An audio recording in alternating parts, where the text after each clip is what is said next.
సీతాఫలం కాయలు ఆ రోజు పచ్చిగా ఉన్నాయని చెప్పాను కదా. ఇగో ఇప్పుడు చూసామంటే పండిపోయాయి. ఒక కాయ అయితే అలాగే చెట్టు మీదే పగిలిపోయింది ఫ్రెండ్స్. మేమైతే రాలేదు ఒక వారం నుంచి తోటలోకి.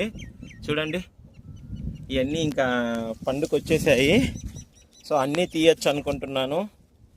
సో ఈ రోజుకైతే అన్నీ మొత్తం కట్ చేయాలని ఫిక్స్ అయ్యాం ఫ్రెండ్స్. ఇంకా చూడు మ్యాక్సిమం అన్నీ పండు అయిపోయాయి ఫ్రెండ్స్.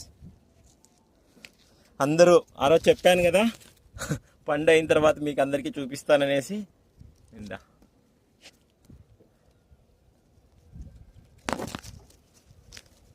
పగిలిపోతున్నాయి ఫ్రెండ్స్, లేకపోతే ఇంకా అందుకనే తీసా ఇవాళ.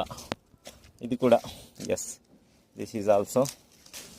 అండ్ ఇది కూడా కాదా, యా ఇది చూడండి ఫ్రెండ్స్, అసలు